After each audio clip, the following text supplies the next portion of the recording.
ਸਾਹਿਬ ਸ਼੍ਰੀ ਗੁਰੂ ਗ੍ਰੰਥ ਸਾਹਿਬ ਜੀ ਦੀ ਪਾਵਨ ਹਜ਼ੂਰੀ ਵਿੱਚ ਜੁੜ ਬੈਠੀ ਗੁਰੂ ਪਿਆਰੀ ਸਾਧ ਸੰਗਤ ਜੀਓ, ਆਓ ਸਭ ਤੋਂ ਪਹਿਲਾਂ ਗੁਰਦੇਵ ਪਿਤਾ ਦੀ ਬਖਸ਼ਿਸ਼ ਕੀਤੀ ਫਤਿਹ ਦੀ ਸਾਂਝ ਪਾਈਏ ਤੇ ਅੱਜ ਦੀ ਵਿਚਾਰ ਨੂੰ ਸ਼ੁਰੂ ਕਰੀਏ ਜੀ। ਵਾਹਿਗੁਰੂ ਜੀ ਕਾ ਖਾਲਸਾ, ਵਾਹਿਗੁਰੂ ਜੀ ਕੀ ਫਤਿਹ।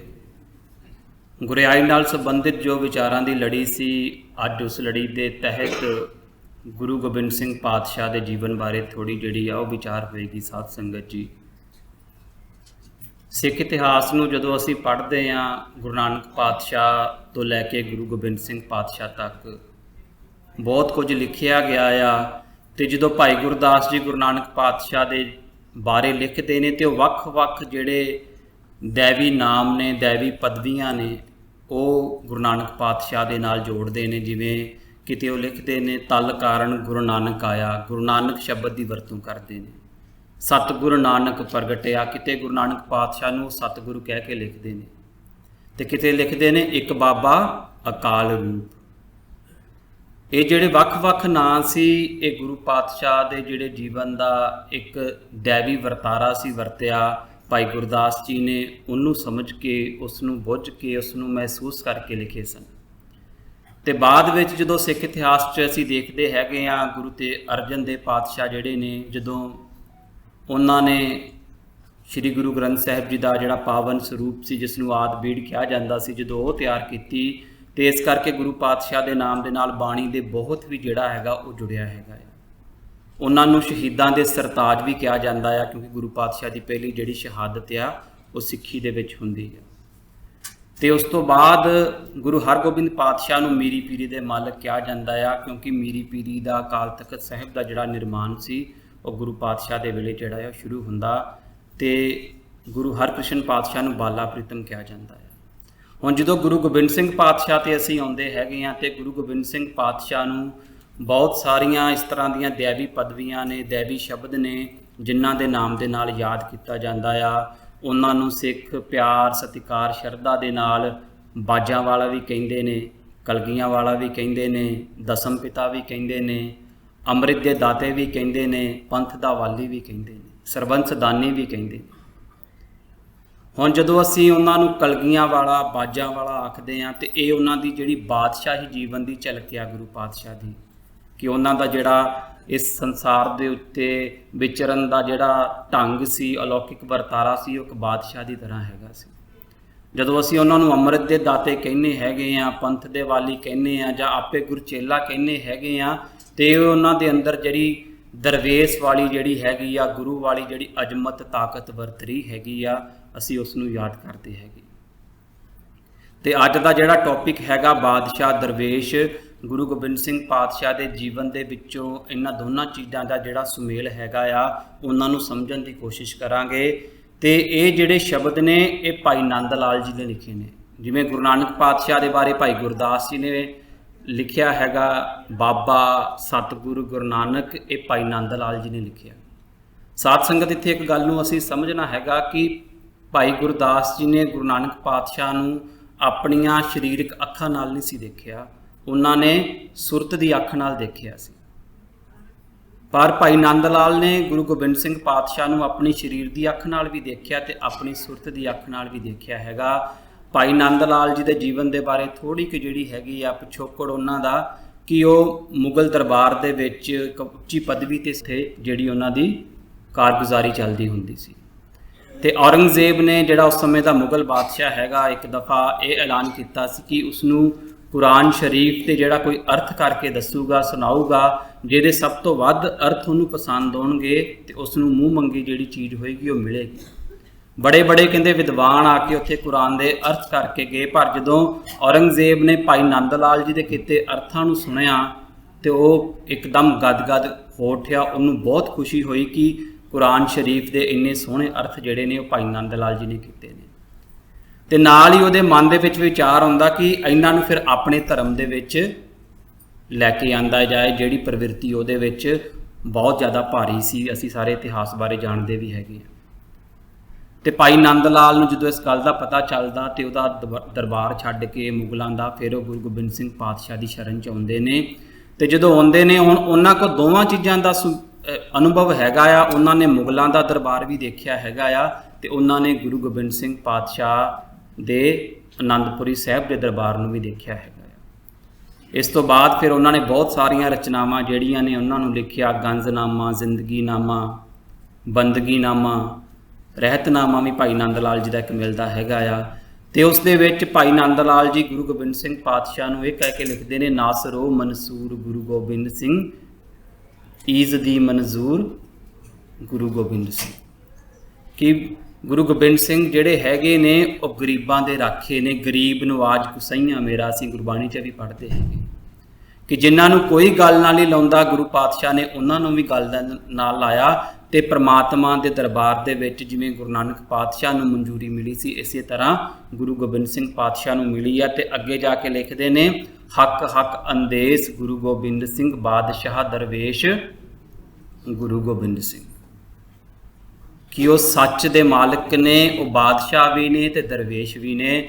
ਇੱਕ ਲੇਖਕ ਨੇ ਇੱਕ ਵਾਰੀ ਕਹਿੰਦੇ ਜੀ ਗੁਰੂ ਗੋਬਿੰਦ ਸਿੰਘ ਪਾਤਸ਼ਾਹ ਦੇ ਜੀਵਨ ਬਾਰੇ, ਕਹਿੰਦਾ ਮੈਂ ਲਿਖਣ ਦੇ ਲਈ ਜਦੋਂ ਕਲਮ ਉਠਾਈ ਤੇ ਸਭ ਤੋਂ ਪਹਿਲਾਂ ਕਹਿੰਦਾ ਮੇਰੇ ਧਿਆਨ ਦੇ ਵਿੱਚ ਆਇਆ ਕਿ ਮੈਂ ਇੱਕ ਸੰਤ ਦੀ ਗਾਥਾ ਲਿਖਾਂਗਾ। ਕਹਿੰਦਾ ਮੇਰੇ ਧਿਆਨ ਦੇ ਵਿੱਚ ਗੁਰੂ ਗੋਬਿੰਦ ਸਿੰਘ ਪਾਤਸ਼ਾਹ ਦਾ ਜਾਪ ਸਾਹਿਬ ਆਉਂਦਾ ਆ, ਜਿਹਦੇ ਵਿੱਚ ਗੁਰੂ ਪਾਤਸ਼ਾਹ ਕਹਿੰਦੇ ਨੇ, ਦੁਕਾਲੰਗ ਪਰਨਾਸੀ ਦਿਆਲੰਗ ਸਰੂਪੇ, ਸਦਾ ਅੰਗ ਸੰਗੇ ਅਪੰਗੰ ਵਿਭੂਤੇ। ਕਹਿੰਦੇ ਮੈਂ ਕਲਮ ਲਿਖੀ ਤੇ ਕਲਮ ਜਦੋਂ ਮੈਂ ਚੁੱਕੀ ਤੇ ਲਿਖਣ ਲੱਗਾ ਇੱਕ ਕਵੀ ਦੀ ਗਾਥਾ, ਤੇ ਮੇਰੇ ਮਨ ਦੇ ਵਿੱਚ ਇੱਕ ਸਿਪਾਹੀ ਆ ਜਾਂਦਾ ਆ ਜਿਹੜਾ ਭੰਗਾਣੀ ਦੇ ਯੁੱਧ ਦੇ ਵਿੱਚ ਬੜੀ ਬਹਾਦਰੀ ਦੇ ਨਾਲ ਲੜਦਾ ਤੇ ਲੜਨ ਤੋਂ ਬਾਅਦ ਜਦੋਂ ਜਿੱਤ ਪ੍ਰਾਪਤ ਹੁੰਦੀ ਆ ਤੇ ਫਿਰ ਇਹ ਲਿਖਦਾ ਆ, ਭਈ ਜੀਤ ਮੇਰੀ ਕਿਰਪਾ ਕਾਲ ਕੇਰੀ। ਕਹਿੰਦੇ ਜਦੋਂ ਮੈਂ ਫਿਰ ਇੱਕ ਸਿਪਾਹੀ ਦੀ ਗਾਥਾ ਲਿਖਣ ਲੱਗਦਾ ਤੇ ਮੇਰੇ ਮਨ ਦੇ ਵਿੱਚ ਇੱਕ ਦਰਵੇਸ਼ ਆ ਜਾਂਦਾ ਹੈਗਾ ਆ, ਜਿਹੜਾ ਮਾਛੀਵਾੜੇ ਦੇ ਜੰਗਲਾਂ ਦੇ ਵਿੱਚ ਪੈ ਕੇ ਇਹ ਗਾਇਨ ਕਰ ਰਿਹਾ, ਮਿੱਤਰ ਪਿਆਰੇ ਨੂੰ ਹਾਲ ਮੁਰੀਦਾਂ ਦਾ ਕਹਿਣਾ। ਕਹਿੰਦੇ ਜਦੋਂ ਮੈਂ ਇੱਕ ਦਰਵੇਸ਼ ਦੀ ਕਥਾ ਲਿਖਣ ਲੱਗਦਾ ਤੇ ਮੇਰੇ ਮਨ ਦੇ ਵਿੱਚ ਆਨੰਦਪੁਰ ਸਾਹਿਬ ਦਾ ਸ਼ਾਹੀ ਦਰਬਾਰ ਆ ਜਾਂਦਾ ਗੁਰੂ ਪਾਤਸ਼ਾਹ ਦਾ, ਜਿਹਦੇ ਵਿੱਚ ਬਾਦਸ਼ਾਹ ਦੀ ਤਰ੍ਹਾਂ ਬੈਠੇ ਹੈਗੇ ਨੇ, ਪ੍ਰਸਾਦੀ ਹਾਥੀ ਜਿਹੜਾ ਉਹਨਾਂ ਨੂੰ ਚੌਰ ਕਰ ਰਿਹਾ ਹੈਗਾ ਆ, ਸਿਰ ਦੇ ਉੱਤੇ ਕਲਗੀ ਸੱਜੀ ਹੈਗੀ ਆ, ਹੱਥ ਵਿੱਚ ਬਾਜ ਆ ਗੁਰੂ ਪਾਤਸ਼ਾਹ ਦੇ। ਤੇ ਕਹਿੰਦੇ ਫਿਰ ਮੈਂ ਸੋਚਦਾ ਇਹ ਕੋਈ ਬਾਦਸ਼ਾਹ ਨੇ। ਕਹਿੰਦੇ ਜਦੋਂ ਮੈਂ ਬਾਦਸ਼ਾਹ ਦੀ ਕਥਾ ਲਿਖਣ ਲੱਗਦਾ ਫਿਰ ਮੇਰੇ ਮਨ ਦੇ ਵਿੱਚ ਚਮਕੌਰ ਦਾ ਸਾਕਾ ਆ ਜਾਂਦਾ ਆ, ਜਿੱਥੇ ਉਹਨਾਂ ਨੇ ਆਪਣੇ ਪੁੱਤਰਾਂ ਨੂੰ ਖੁਦ ਸ਼ਹੀਦ ਹੋਣ ਲਈ ਤੋੜਿਆ ਸੀ ਤੇ ਉਹ ਸਾਰੇ ਸਾਕੇ ਨੂੰ ਇੱਕ ਬਹਾਦਰ ਜਰਨੈਲ ਦੀ ਤਰ੍ਹਾਂ ਆਪਣੀਆਂ ਅੱਖਾਂ ਦੇ ਨਾਲ ਦੇਖਿਆ। ਤੇ ਕਹਿੰਦੇ ਜਦੋਂ ਮੈਂ ਜਰਨੈਲ ਦੀ ਕਥਾ ਲਿਖਣ ਲੱਗਦਾ ਇਸ ਤੋਂ ਬਾਅਦ ਕਹਿੰਦੇ ਫਿਰ ਮੈਂ ਬੇਬਸ ਹੋ ਜਾਂਦਾ, ਮੇਰੀ ਕਲਮ ਨਹੀਂ ਚੱਲਦੀ। ਕਹਿਣ ਤੋਂ ਭਾਵ ਕਿ ਗੁਰੂ ਗੋਬਿੰਦ ਸਿੰਘ ਪਾਤਸ਼ਾਹ ਦੇ ਬਾਰੇ ਸਾਧ ਸੰਗਤ ਜਦੋਂ ਅਸੀਂ ਪੜ੍ਹਨਾ ਆ, ਵਿਚਾਰਨਾ ਆ, ਕੱਲਾ ਪੜ੍ਹਨਾ ਵਿਚਾਰਨਾ ਨਹੀਂ, ਉਹਨਾਂ ਪਲਾਂ ਨੂੰ ਗੁਰੂ ਦੇ ਜੀਵਨ ਨੂੰ ਮਹਿਸੂਸ ਵੀ ਕਰਨਾ ਹੈਗਾ ਆ। ਉਹਨਾਂ ਦੀ ਜ਼ਿੰਦਗੀ ਦੇ ਵੱਡੇ ਜਿਹੜੇ ਵਰਤਾਰੇ ਹੈਗੇ ਨੇ, ਜਿਹੜੇ ਗੁਰੂ ਪਾਤਸ਼ਾਹ ਨੇ ਆਪਣੇ ਜੀਵਨ ਦੇ ਵਿੱਚ ਆਪਣੇ ਉੱਪਰ ਹੰਡਾਏ, ਉਹਨਾਂ ਨੂੰ ਕਦੀ ਮਹਿਸੂਸ ਕਰਕੇ ਫਿਰ ਸੋਚੀਏ ਤੇ ਫਿਰ ਸਮਝ ਆਉਂਦਾ ਕਿ ਬਾਦਸ਼ਾਹ ਦਰਵੇਸ਼ ਜਿਹੜੇ ਨੇ ਗੁਰੂ ਗੋਬਿੰਦ ਸਿੰਘ ਪਾਤਸ਼ਾਹ ਨੂੰ, ਉਹ ਜਿਹੜੇ ਵੱਖਰੇ ਵੱਡੇ ਕਵੀ ਨੇ, ਉਹ ਕਿਸ ਤਰ੍ਹਾਂ ਦੇਖਦੇ ਹੈਗੇ ਨੇ। ਹੁਣ ਦੂਸਰੀ ਜਿਹੜੀ ਗੱਲ ਆਉਂਦੀ ਆ ਕਿ ਜਦੋਂ ਅਸੀਂ ਗੁਰੂ ਪਾਤਸ਼ਾਹ ਨੂੰ ਦੇਖਦੇ ਹੈਗੇ ਆ, ਸਾਨੂੰ ਸਿੱਖੀ ਦਾ ਜਿਹੜਾ ਸਿਧਾਂਤ ਆ ਗੁਰੂ ਨਾਨਕ ਤੇ ਗੁਰੂ ਗੋਬਿੰਦ ਸਿੰਘ ਪਾਤਸ਼ਾਹ ਦੇ ਵਿੱਚ ਕੋਈ ਵੀ ਫਰਕ ਨਹੀਂ ਨਜ਼ਰ ਆਉਂਦਾ। ਪਰ ਕਈ ਵਿਦਵਾਨਾਂ ਨੇ ਜਦੋਂ ਇਹਨਾਂ ਨੂੰ ਸਮਝਣ ਦੀ ਕੋਸ਼ਿਸ਼ ਕੀਤੀ, ਉਹਨਾਂ ਨੇ ਕਿਹਾ ਕਿ ਗੁਰੂ ਨਾਨਕ ਪਾਤਸ਼ਾਹ ਦੀ ਵਿਚਾਰਧਾਰਾ ਵੱਖਰੀ ਹੈ ਤੇ ਗੁਰੂ ਗੋਬਿੰਦ ਸਿੰਘ ਪਾਤਸ਼ਾਹ ਦੀ ਵੱਖਰੀ ਸੀ। ਗੁਰੂ ਨਾਨਕ ਪਾਤਸ਼ਾਹ ਨੇ ਸ਼ਾਂਤੀ ਦੀ ਗੱਲ ਕੀਤੀ ਹੈਗੀ ਆ ਤੇ ਗੁਰੂ ਗੋਬਿੰਦ ਸਿੰਘ ਪਾਤਸ਼ਾਹ ਨੇ ਤਾਕਤ ਦੀ ਤਲਵਾਰ ਦੀ ਗੱਲ ਕੀਤੀ ਹੈਗੀ ਆ। ਪਰ ਜਿਹੜੇ ਗੁਰਬਾਣੀ ਤੋਂ ਜਾਣੂ ਨੇ, ਜਿਨ੍ਹਾਂ ਨੇ ਗੁਰਬਾਣੀ ਪੜ੍ਹੀ ਹੋਏਗੀ, ਉਹਨਾਂ ਨੂੰ ਇਹ ਵੀ ਪਤਾ ਹੋਏਗਾ ਕਿ ਜਿਵੇਂ ਭਾਈ ਨੰਦ ਲਾਲ ਜੀ ਨੇ ਗੁਰੂ ਗੋਬਿੰਦ ਸਿੰਘ ਪਾਤਸ਼ਾਹ ਦੇ ਲਈ ਇਹ ਸ਼ਬਦ ਵਰਤਿਆ ਬਾਦਸ਼ਾਹ ਦਰਵੇਸ਼, ਇਸੇ ਤਰ੍ਹਾਂ ਭੱਟ ਸਾਹਿਬਾਨ ਜਿਹੜੇ ਸ਼੍ਰੀ ਗੁਰੂ ਗ੍ਰੰਥ ਸਾਹਿਬ ਜੀ ਦੇ ਵਿੱਚ ਜਿਨ੍ਹਾਂ ਦੀ ਬਾਣੀ ਦਰਜ ਹੈਗੀ ਆ, ਉਹ ਜਦੋਂ ਗੁਰੂ ਨਾਨਕ ਪਾਤਸ਼ਾਹ ਦੀ ਉਸਤਤ ਲਿਖਦੇ ਨੇ ਤੇ ਭੱਟ ਗੁਰੂ ਨਾਨਕ ਪਾਤਸ਼ਾਹ ਲਈ ਰਾਜ ਜੋਗ ਸ਼ਬਦ ਦੀ ਵਰਤੋਂ ਕਰਦੇ ਨੇ। ਇਹ ਬਾਦਸ਼ਾਹ ਦਰਵੇਸ਼ ਤੇ ਰਾਜ ਜੋਗ ਦਾ ਜੇ ਅਸੀਂ ਅਰਥ ਵੇਖੀਏ ਸਾਧ ਸੰਗਤ, ਇਹਨਾਂ ਦੇ ਪਿੱਛੇ ਭਾਵ ਵੇਖੀਏ ਤੇ ਭਾਵ ਬਿਲਕੁਲ ਇੱਕੋ ਜਿਹਾ ਹੈਗਾ ਆ। ਭੱਟ ਸਾਹਿਬਾਨ ਨੇ ਵੀ ਗੁਰੂ ਨਾਨਕ ਪਾਤਸ਼ਾਹ ਨੂੰ ਬਾਹਰੋਂ ਇੱਕ ਰਾਜੇ ਦੀ ਤਰ੍ਹਾਂ ਤੇ ਅੰਦਰੋਂ ਇੱਕ ਜੋਗੀ ਦੀ ਤਰ੍ਹਾਂ ਜਿਹੜਾ ਪ੍ਰਮਾਤਮਾ ਦੇ ਨਾਲ ਇੱਕਮਿਕ ਹੋਇਆ, ਇੱਕ ਜੋਤ ਹੋਇਆ, ਉਸ ਰੂਪ ਦੇ ਵਿੱਚ ਵੇਖਿਆ ਹੈਗਾ ਆ। ਭੱਟ ਕਲਸਹਾਰ ਜੀ ਦਾ ਬਚਨ ਆ ਜੀ, ਕਬ ਕਲ ਸੁਜਸ ਗਾਵੋ ਗੁਰੂ ਨਾਨਕ ਰਾਜ ਜੋਗ ਜਿਨ ਮਾਣਿਆ। ਮੈਂ ਜਿਹੜਾ ਕੱਲ ਕਵੀ ਹੈਗਾ, ਕਲਸਹਾਰ ਕਵੀ ਹੈਗਾ, ਉਸ ਗੁਰੂ ਨਾਨਕ ਪਾਤਸ਼ਾਹ ਦੇ ਗੁਣ ਗਾਇਨ ਕਰ ਰਿਹਾ ਜਿਨ੍ਹਾਂ ਨੇ ਰਾਜ ਤੇ ਜੋਗ ਨੂੰ ਜਿਹੜਾ ਮਾਣਿਆ ਹੈਗਾ ਆ।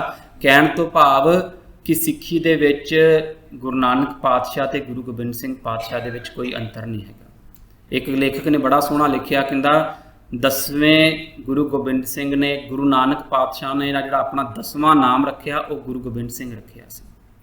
ਇਸ ਲਈ ਭਾਈ ਨੰਦ ਲਾਲ ਵੀ ਲਿਖਦੇ ਨੇ, ਹਮੂ ਗੁਰੂ ਗੋਬਿੰਦ ਸਿੰਘ ਹਮੂ ਨਾਨਕ ਅਸਤ, ਕਿ ਗੁਰੂ ਨਾਨਕ ਪਾਤਸ਼ਾਹ ਤੇ ਗੁਰੂ ਗੋਬਿੰਦ ਸਿੰਘ ਦੇ ਵਿੱਚ ਕੋਈ ਵੀ ਭੇਦ ਜਿਹੜਾ ਹੈਗਾ ਨਹੀਂ ਹੈਗਾ। ਜਦੋਂ ਅਸੀਂ ਗੁਰੂ ਕਲਗੀਧਰ ਪਾਤਸ਼ਾਹ ਦੇ ਚੋਜ ਦੇਖਦੇ ਹੈਗੇ, ਉਹਨਾਂ ਦੀ ਦਰਵੇਸੀ ਦੇਖਦੇ ਹੈਗੇ ਆ, ਤੇ ਉਹ ਦਰਵੇਸੀ ਜਿਹੜੀ ਹੈਗੀ ਆ ਉਹਨਾਂ ਦੇ ਬਚਪਨ ਤੋਂ ਝਲਕਣੀ ਸ਼ੁਰੂ ਹੋ ਜਾਂਦੀ ਆ। ਗੁਰੂ ਨਾਨਕ ਪਾਤਸ਼ਾਹ ਤੋਂ ਬਾਅਦ ਜੇ ਸਾਨੂੰ ਕਿਸੇ ਗੁਰੂ ਸਾਹਿਬਾਨ ਦੇ ਜੀਵਨ ਦੇ ਬਚਪਨ ਦਾ ਜਿਹੜਾ ਸਮਾਂ ਹੈਗਾ ਆ ਉਹਦੇ ਨਾਲ ਸੰਬੰਧਿਤ ਜੇ ਵਧੇਰੇ ਸਾਖੀਆਂ ਮਿਲਦੀਆਂ ਨੇ ਤੇ ਉਹ ਗੁਰੂ ਗੋਬਿੰਦ ਸਿੰਘ ਪਾਤਸ਼ਾਹ ਦੀਆਂ ਮਿਲਦੀਆਂ ਨੇ। ਬਾਕੀ ਗੁਰੂ ਸਾਹਿਬਾਨ ਦੇ ਬਚਪਨ ਦੇ ਜੀਵਨ ਬਾਰੇ ਸਾਨੂੰ ਬਹੁਤ ਘੱਟ ਵੇਰਵੇ ਮਿਲਦੇ ਨੇ। ਤੇ ਇੱਥੋਂ ਤੱਕ ਕਿ ਗੁਰਦੁਆਰੇ ਵੀ ਜਿਹੜੇ ਬਣੇ ਨੇ, ਨਨਕਾਣਾ ਸਾਹਿਬ ਦੇ ਵਿੱਚ ਵੀ ਗੁਰੂ ਨਾਨਕ ਪਾਤਸ਼ਾਹ ਦੇ ਬਚਪਨ ਨਾਲ ਸੰਬੰਧਿਤ ਉੱਥੇ ਪੱਟੀ ਸਾਹਿਬ ਹੈਗਾ ਆ, ਕਿਆਰਾ ਸਾਹਿਬ ਹੈਗਾ ਜਿੱਥੇ ਗੁਰੂ ਪਾਤਸ਼ਾਹ ਨੇ ਮੱਝੀਆਂ ਚਾਰੀਆਂ ਸੀ, ਨਨਕਾਣਾ ਸਾਹਿਬ ਹੈਗਾ ਆ ਜਿੱਥੇ ਗੁਰੂ ਪਾਤਸ਼ਾਹ ਦਾ ਜਿਹੜਾ ਹੈਗਾ ਆ ਉਹ ਪ੍ਰਕਾਸ਼ ਹੁੰਦਾ ਹੈਗਾ। ਤੇ ਇਸੇ ਤਰ੍ਹਾਂ ਗੁਰੂ ਗੋਬਿੰਦ ਸਿੰਘ ਪਾਤਸ਼ਾਹ ਦੇ ਜੀਵਨ ਦੇ ਨਾਲ ਬਚਪਨ ਦੀਆਂ ਜਿਹੜੀਆਂ ਸਾਖੀਆਂ ਨੇ ਉਹ ਮਿਲਦੀਆਂ ਹੈਗੀਆਂ ਨੇ, ਜਿੱਥੋਂ ਸਾਨੂੰ ਗੁਰੂ ਗੋਬਿੰਦ ਸਿੰਘ ਪਾਤਸ਼ਾਹ ਦਾ ਇਹ ਅਲੌਕਿਕ ਜੀਵਨ ਬਾਰੇ ਪਤਾ ਚੱਲਦਾ ਹੈਗਾ। ਪਟਨਾ ਸਾਹਿਬ ਦੀ ਧਰਤੀ ਦੇ ਉੱਤੇ ਜਦੋਂ ਗੁਰੂ ਪਾਤਸ਼ਾਹ ਉੱਥੇ ਬਚਪਨ ਦੇ ਵਿੱਚ ਰਹਿ ਰਹੇ ਸੀ ਤੇ ਉੱਥੇ ਇੱਕ ਰਾਜਾ ਸੀ ਜਿਹਦੇ ਘਰ ਔਲਾਦ ਨਹੀਂ ਸੀ ਹੈਗੀ ਸਾਧ ਸੰਗਤ, ਤੇ ਰਾਣੀ ਜਿਹੜੀ ਆ ਉਸ ਰਾਜੇ ਦੀ ਉਹ ਰੋਜ਼ ਅਰਦਾਸਾਂ ਕਰਦੀ ਆ ਕਿ ਮੈਨੂੰ ਪਰਮਾਤਮਾ ਮੇਰੀ ਗੋਦ ਦੇ ਵਿੱਚ ਔਲਾਦ ਦੀ ਦਾਤ ਬਖਸ਼ੀ ਜਾਏ। ਤੇ ਗੁਰੂ ਗੋਬਿੰਦ ਸਿੰਘ ਪਾਤਸ਼ਾਹ ਉਸ ਦੇ ਮਹਿਲਾਂ ਦੇ ਵਿੱਚ ਖੇਡਣ ਜਾਂਦੇ ਹੁੰਦੇ ਸਨ। ਇੱਕ ਦਿਨ ਜਦੋਂ ਕਹਿੰਦੇ ਰਾਣੀ ਉਹ ਅਰਦਾਸ ਕਰ ਰਹੀ ਸੀ ਤੇ ਉਸ ਦੀ ਗੋਦ ਵਿੱਚ ਜਾ ਕੇ ਗੁਰੂ ਪਾਤਸ਼ਾਹ ਬੈਠ ਜਾਂਦੇ ਨੇ। ਜਦੋਂ ਉਸ ਰਾਣੀ ਦੀਆਂ ਅੱਖਾਂ ਖੁੱਲ੍ਹਦੀਆਂ ਨੇ ਤੇ ਗੁਰੂ ਪਾਤਸ਼ਾਹ ਉਸ ਨੂੰ ਮਾਂ ਕਹਿ ਕੇ ਸੰਬੋਧਨ ਹੁੰਦੇ ਨੇ। ਉਸ ਦੇ ਨਾਲ ਇੱਕ ਧਰਮ ਦਾ ਜਿਹੜਾ ਰਿਸ਼ਤਾ ਸੀ, ਧਰਮ ਦੀ ਮਾਤਾ ਦਾ ਜਿਹੜਾ ਰਿਸ਼ਤਾ ਸੀ ਉਹ ਜੋੜਿਆ। ਤੇ ਉਸ ਰਾਣੀ ਨੇ ਉਸ ਦਿਨ ਤੋਂ ਬਾਅਦ ਕਹਿੰਦੇ ਫਿਰ ਕਦੇ ਵਾਹਿਗੁਰੂ ਅੱਗੇ ਅਰਦਾਸ ਨਹੀਂ ਕੀਤੀ। ਅੱਜ ਵੀ ਜਿਹੜੀ ਸੰਗਤ ਪਟਨਾ ਸਾਹਿਬ ਦੀ ਧਰਤੀ 'ਤੇ ਜਾਂਦੀ ਹੋਏਗੀ ਉਹਨਾਂ ਨੂੰ ਉੱਥੇ ਗੁਰਦੁਆਰਾ ਬਾਲ ਲੀਲਾ ਜਿਹੜਾ ਹੈਗਾ ਆ ਉਹਦੇ ਦਰਸ਼ਨ ਕਰਦੇ ਹੋਗੇ, ਉੱਥੇ ਜਿਹੜਾ ਇਹ ਵਰਤਾਰਾ ਵਰਤਦਾ ਹੈਗਾ ਆ।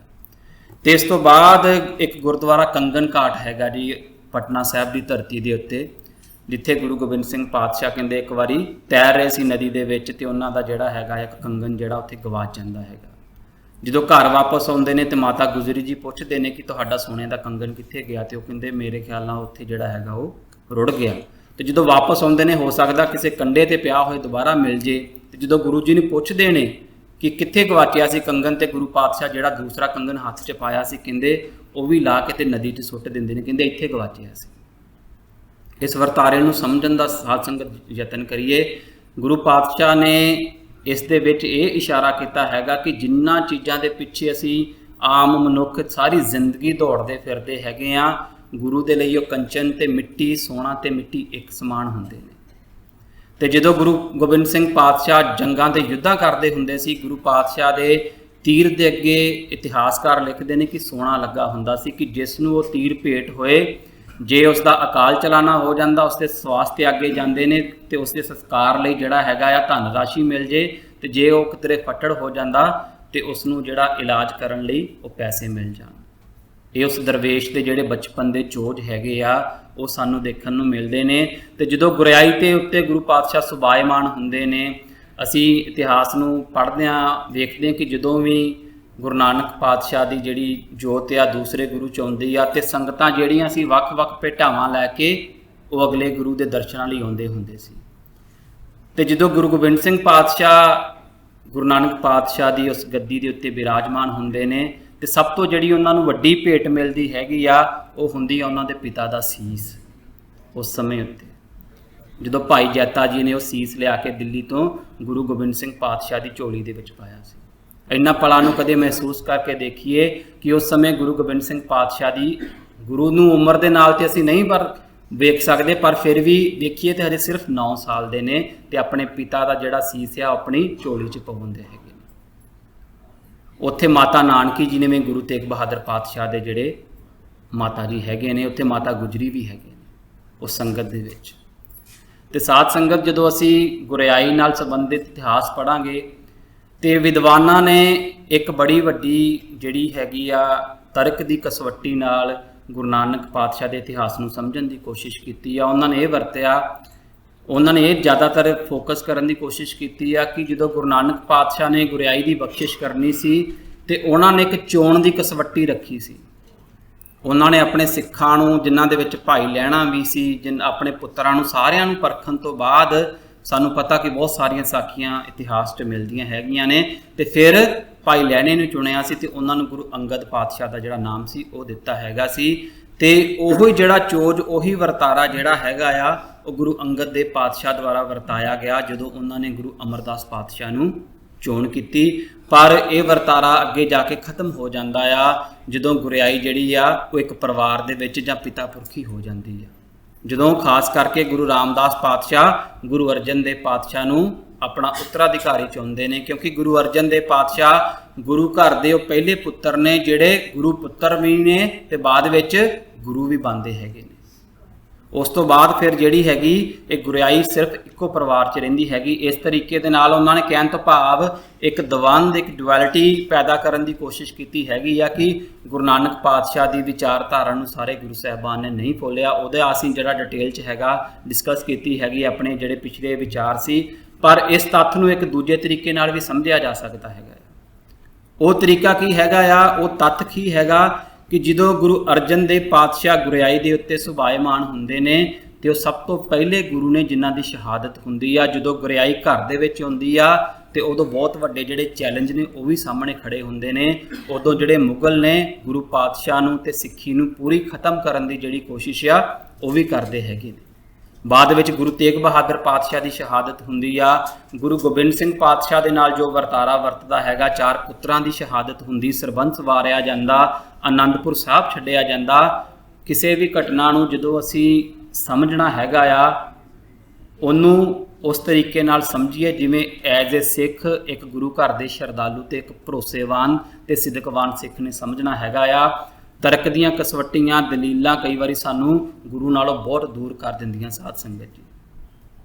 ਫਿਰ ਜਦੋਂ ਗੁਰੂ ਪਾਤਸ਼ਾਹ ਦੇ ਅੱਗੇ ਅਸੀਂ ਦਰਬਾਰ ਵੱਲ ਝਾਤੀ ਮਾਰਦੇ ਹੈਗੇ ਆ, ਦੋਨਾਂ ਤਸਵੀਰਾਂ 'ਚ ਤੁਸੀਂ ਦੇਖਣਾ ਕਿ ਇੱਕ ਪਾਸੇ ਗੁਰੂ ਪਾਤਸ਼ਾਹ ਦਾ ਦਰਬਾਰ ਲੱਗਾ ਹੈਗਾ ਜਿੱਥੇ ਪੂਰੇ ਇੱਕ ਬਾਦਸ਼ਾਹ ਦੀ ਤਰ੍ਹਾਂ ਗੁਰੂ ਪਾਤਸ਼ਾਹ ਸੁਭਾਇਮਾਨ ਨੇ, ਤੇ ਦੂਸਰੇ ਪਾਸੇ ਕੀਰਤਨ ਦੀਆਂ ਜਿਹੜੀਆਂ ਧੁਨਾਂ ਨੇ ਉਹ ਵੀ ਉਸ ਬਾਦਸ਼ਾਹ ਦੇ ਦਰਬਾਰ ਦੇ ਵਿੱਚ, ਜਿੱਥੇ ਉਹਨਾਂ ਦਾ ਦਰਵੇਸ਼ੀ ਰੂਪ ਜਿਹੜਾ ਹੈਗਾ ਆ ਉਹ ਝਲਕਦਾ ਹੈਗਾ ਆ।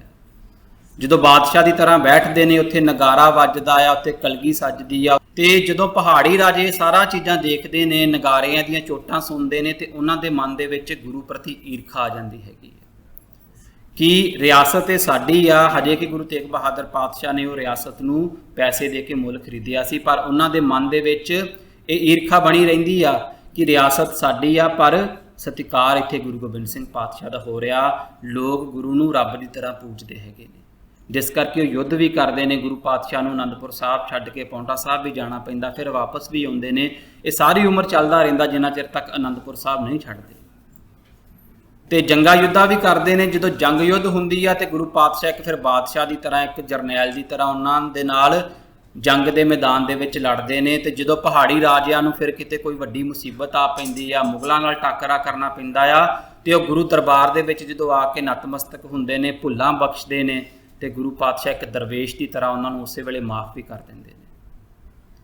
ਜੇ ਉਹ ਜੰਗ ਕਰਨ ਆਏ ਤੇ ਜਰਨੈਲ ਦੀ ਤਰ੍ਹਾਂ, ਇੱਕ ਬਾਦਸ਼ਾਹ ਦੀ ਤਰ੍ਹਾਂ ਗੁਰੂ ਪਾਤਸ਼ਾਹ ਨੇ ਉਹਨਾਂ ਨਾਲ ਟੱਕਰ ਲਈ ਆ, ਤੇ ਜੇ ਉਹ ਇੱਕ ਸ਼ਰਧਾਲੂ ਦੀ ਤਰ੍ਹਾਂ, ਇੱਕ ਜਾਚਕ ਦੀ ਤਰ੍ਹਾਂ ਆਏ ਨੇ, ਤੇ ਗੁਰੂ ਪਾਤਸ਼ਾਹ ਨੇ ਉਹਨਾਂ ਮੰਗਾਂ ਨੂੰ ਵੀ ਜਿਹੜਾ ਹੈਗਾ ਉਹ ਪੂਰਾ ਕੀਤਾ ਹੈਗਾ ਆ। ਸਾਧ ਸੰਗਤ, ਇਸ ਤੋਂ ਅਗਲਾ ਜਿਹੜਾ ਤੁਹਾਡੇ ਨਾਲ ਵਿਚਾਰ ਹੈਗਾ ਆ ਗੁਰੂ ਗੋਬਿੰਦ ਸਿੰਘ ਪਾਤਸ਼ਾਹ ਦੇ ਜੀਵਨ ਦੇ ਆਖਰੀ ਪੜਾਅ ਬਾਰੇ। ਜਦੋਂ ਗੁਰੂ ਗੋਬਿੰਦ ਸਿੰਘ ਪਾਤਸ਼ਾਹ ਨੇ ਅਨੰਦਪੁਰ ਸਾਹਿਬ ਦਾ ਕਿਲ੍ਹਾ ਛੱਡਿਆ, 4 ਪੁੱਤਰਾਂ ਦੀ ਸ਼ਹਾਦਤ ਹੋਈ, ਤੇ ਉਸ ਤੋਂ ਬਾਅਦ ਇੱਕ ਖੱਤ ਲਿਖਿਆ ਸੀ ਔਰੰਗਜ਼ੇਬ ਨੂੰ, ਜਿਸ ਨੂੰ ਇਤਿਹਾਸ ਦੇ ਵਿੱਚ ਜ਼ਫਰਨਾਮੇ ਦਾ ਨਾਮ ਦਿੱਤਾ ਗਿਆ ਹੈਗਾ। ਉਸ ਜ਼ਫਰਨਾਮੇ ਦੇ ਵਿੱਚ ਗੁਰੂ ਗੋਬਿੰਦ ਸਿੰਘ ਪਾਤਸ਼ਾਹ ਪਰਮਾਤਮਾ ਦੀ ਸਿਫਤ ਕਰਦੇ ਨੇ, ਆਪਣੇ ਪੁੱਤਰਾਂ ਬਾਰੇ ਜੋ ਚਮਕੌਰ ਦੇ ਸਾਕੇ 'ਚ ਵਾਪਰਦਾ ਉਹ ਸਾਰਾ ਕੁਝ ਹਾਲ ਜਿਹੜਾ ਬਿਆਨ ਕਰਦੇ ਹੈਗੇ ਨੇ। ਉਸ ਦੇ ਵਿੱਚ ਔਰੰਗਜ਼ੇਬ ਬਾਦਸ਼ਾਹ ਦੇ ਬਾਰੇ ਵੀ ਲਿਖਿਆ ਜਾਂਦਾ ਆ। ਉਹਦੀ ਸ਼ਖਸੀਅਤ ਦਾ ਜਿਹੜਾ ਹੈਗਾ ਸਹੀ ਮੁਲਾਂਕਣ ਗੁਰੂ ਗੋਬਿੰਦ ਸਿੰਘ ਪਾਤਸ਼ਾਹ ਨੇ ਉਸ ਜ਼ਫਰਨਾਮੇ ਦੇ ਵਿੱਚ ਕੀਤਾ ਹੈਗਾ। ਤੇ ਔਰੰਗਜ਼ੇਬ ਦੀ ਸਿਫਤ ਵੀ ਕਰਦੇ ਨੇ ਆਪਣੇ ਜ਼ਫਰਨਾਮੇ ਦੇ ਵਿੱਚ। ਕਹਿੰਦੇ ਕਿ ਤੂੰ ਬਹੁਤ ਵੱਡਾ ਘੋੜਸਵਾਰ ਹੈਗਾ, ਤੂੰ ਜੰਗ ਦੇ ਮੈਦਾਨ ਦੇ ਵਿੱਚ ਪਹਾੜਾਂ ਦੀ ਤਰ੍ਹਾਂ ਖੜਨਾ ਜਾਣਦਾ ਹੈਗਾ, ਤੂੰ ਤਲਵਾਰ ਦਾ ਧਣੀ ਵੀ ਹੈਗਾ। ਇਹ ਸਾਰੇ ਗੁਣ ਨੇ ਤੇਰੇ ਦੇ ਵਿੱਚ खुशश शाहे शहान औरंगजेब के चलाक दस्त अस्त चाबक रकीब। कि तू बहुत खुशहाल हैगा आ, तू अच्छा घोड़सवार भी हैगा, तू पहाड़ां की तरह जंग के मैदान दे विच खड़ना भी जानदा आ, ते ये सारियां तेरियां सिफतां ने।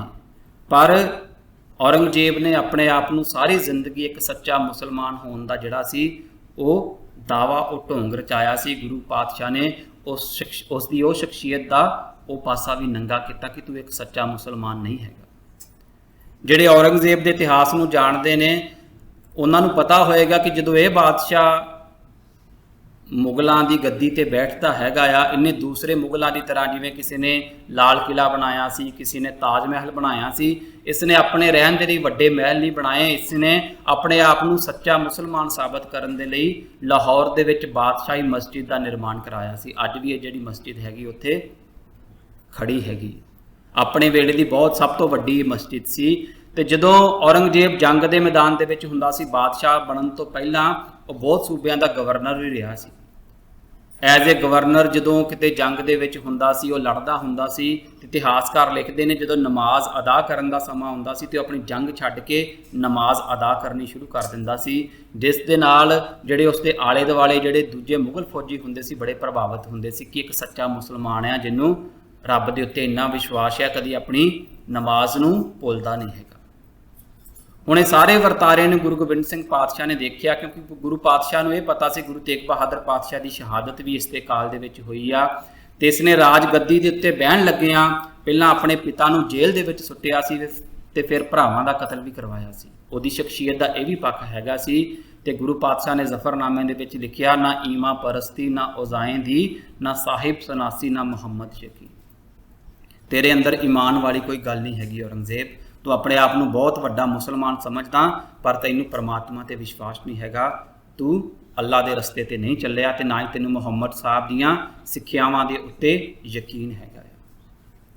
औरंगजेब नूं जिहड़े उहदे सच्चे मुसलमान होण दा जिहड़ा एक झूठा उहने ढोंग रचाया सी, उहदा पहली वारी जे किसी ने सही मुलांकन किया तो गुरु गोबिंद सिंह पातशाह ने ते उहनूं लिख के भेजिया।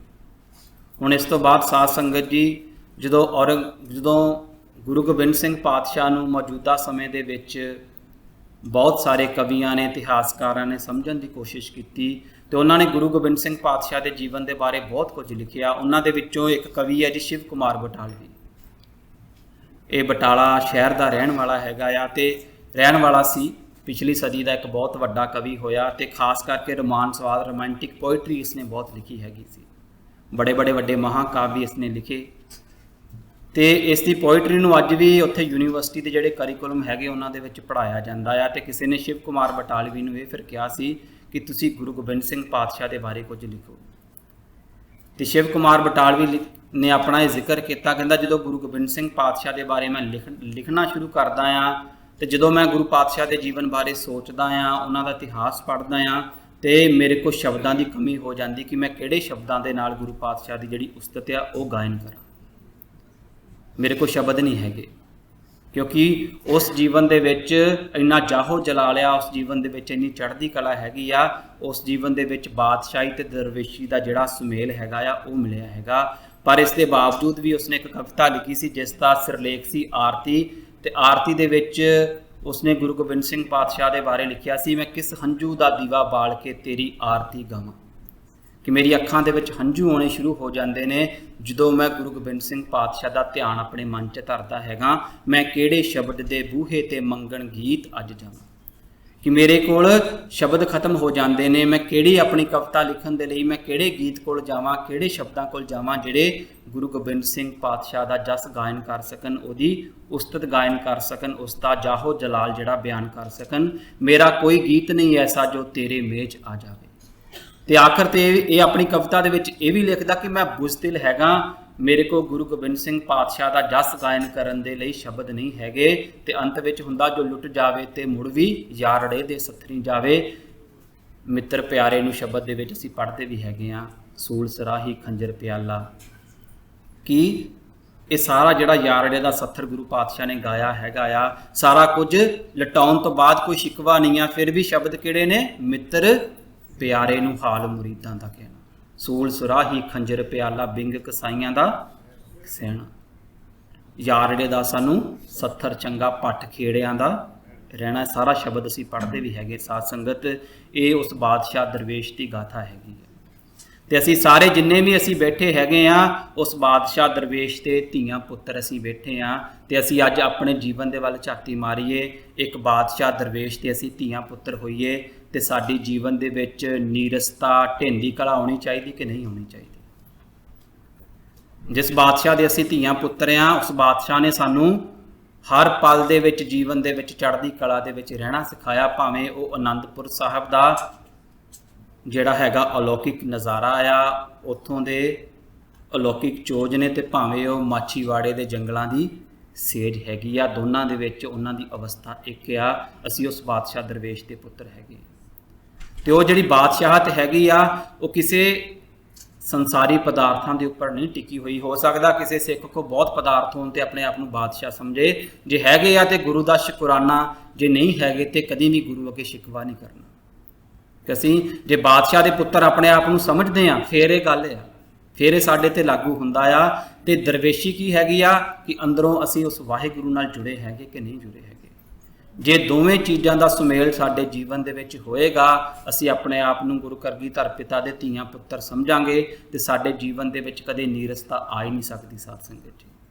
भावें वो तख्तां दा सुख होए तो भावें वो कदी जीवन दे विच औखा समा भी आ जाए, दोनों विच सानू अवस्था जिहड़ी हैगी आ इक्को बनाउण दी लोड़ हैगी आ।